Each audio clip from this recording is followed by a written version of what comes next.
They built roads that still stand today. They shaped laws that still guide us. But on the battlefield, the Romans were something else entirely. More than warriors, they were thinkers, masters of strategy. And sometimes their tactics were so merciless, so unexpected, that they didn't just win battles, they crushed the spirit of their enemies. This was an army built on discipline, fear, and precision. An unstoppable machine that didn't just fight harder, but smarter. Their enemies never saw it coming. And when they did, it was already too late. One of the most shocking tactics of the Roman army, which actually worked, was something that looked more like a strange machine than a group of men. It was called the tortoise formation. It's also known as testudo in Latin. And once you saw it in action, the name made perfect sense. Imagine this.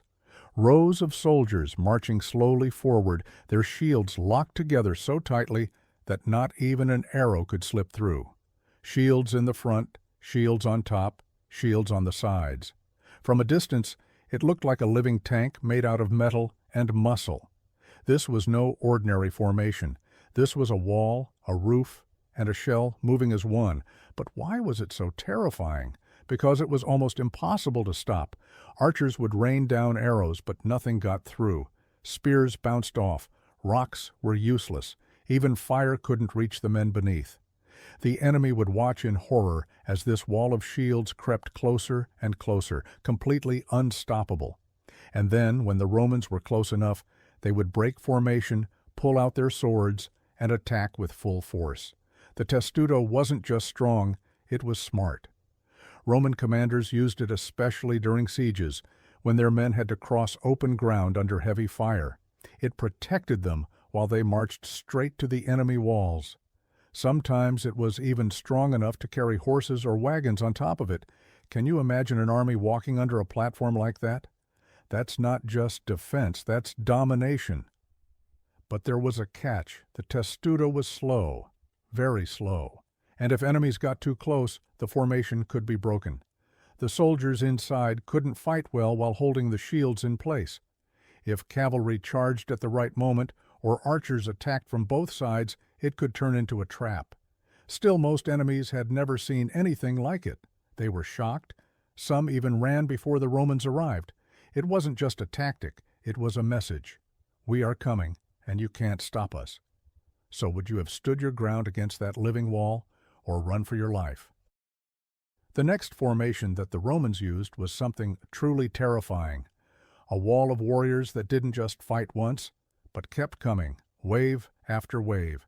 This was the Roman triple line, also known as Assyr's triplex. It was one of the most brilliant and shocking battle tactics the ancient world had ever seen. The Roman army moved into position, dust rose, orders echoed across the field. Thousands of soldiers took their places, like pieces on a giant chessboard. But this was no ordinary wall of men. It stood 3 lines deep, built to wear the enemy down, slowly, surely, without mercy. At the front stood the hastati, young, strong, and ready to charge.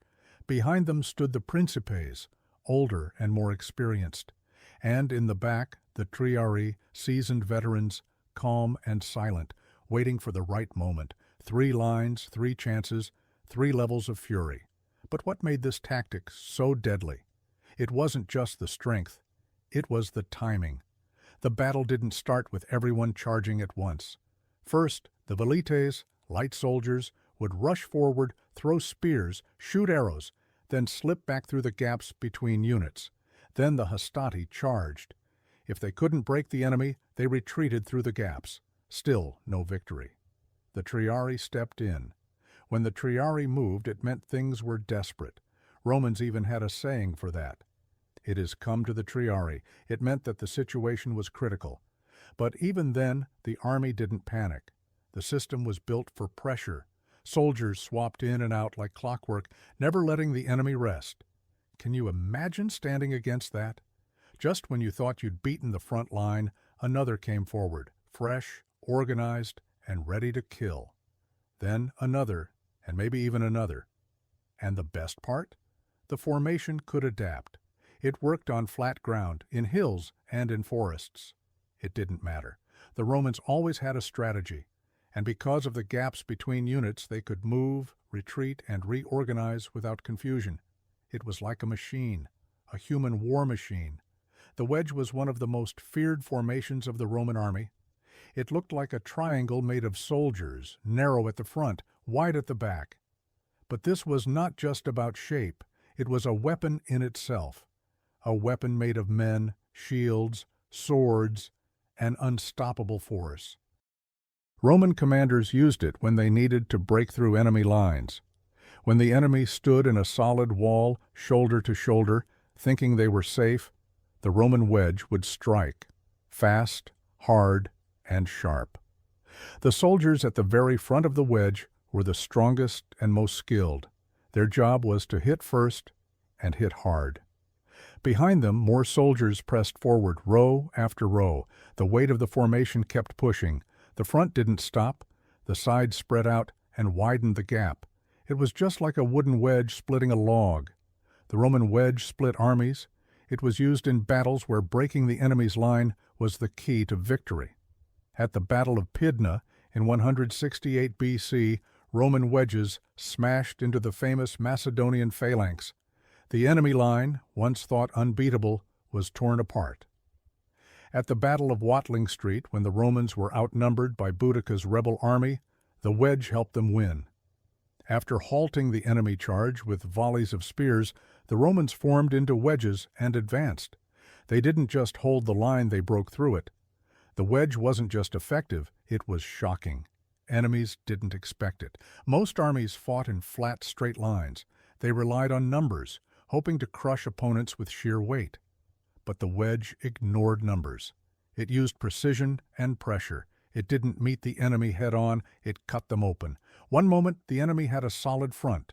The next, it was split in two, with Romans pouring in from the center. Confusion followed. Soldiers didn't know whether to fight, flee, or regroup. And while they hesitated, the wedge kept moving forward. It wasn't loud, it wasn't flashy, but it was deadly. The Roman army had brilliant tactics, even on the water. One of the most surprising and shocking inventions was the corvus, a heavy wooden boat, a boarding bridge that turned ships into battlefields. The word corvus means crow or raven in Latin. The name came from the sharp iron spike at the tip of the bridge, shaped like a bird's beak. But this wasn't just decoration. It was made to pierce deep into enemy ships and hold them firmly. In the early days of the First Punic War, Rome had almost no naval experience. Carthage, on the other hand, had a powerful navy and fast, skilled crews. Rome needed a way to fight at sea without relying on sailing skills. Their solution? Turned sea battles into land battles. The corvus was about 11 meters long and just over a meter wide. It was mounted on the front of the ship and operated by ropes and pulleys. When an enemy ship came close, the Romans dropped the bridge. The sharp spike slammed into the enemy deck, locking the two ships together. Then Roman soldiers, trained for land combat, ran across the bridge and began fighting hand to hand. Carthaginian sailors didn't expect this. They were masters of sea movement and speed, not close combat. Suddenly, their greatest strength, mobility, was useless. Once the corvus was in place, Roman legions treated the enemy ship like a battlefield. At the Battle of Mylae in 260 BC, the corvus helped Rome win its first major naval victory. 30 Carthaginian ships were captured. The crews had no way to escape the brutal Roman attacks. At the Battle of Ecnomus in 256 BC, the tactic worked again. Despite Carthage's superior speed and maneuvering, they lost over 90 ships. Roman soldiers used the corvus to board, fight, and dominate. The enemy was shocked. Naval warfare was supposed to be about speed, wind, and ships. But the Romans changed the rules. They brought swords, shields, and discipline onto the sea. Still, the corvus had flaws. It was heavy, couldn't be used in rough seas, and as Roman sailors improved, it became less necessary. But for a short time, this strange, brutal bridge gave Rome control of the waves and turned fear into victory. Feigned retreat is a classic battle tactic, But the Romans and their enemies learned how dangerous it could be. At first glance, it seems like a loss. Soldiers turn and run, the enemy cheers and chases, but it's all part of the plan. In a feigned retreat, a force pretends to break and flee. The goal is to draw the enemy forward, making them overconfident and disorganized. Then, when the time is right, the retreating force stops, turns, and strikes back. This tactic, it doesn't just require courage, it demands discipline. Soldiers must feign defeat without losing control.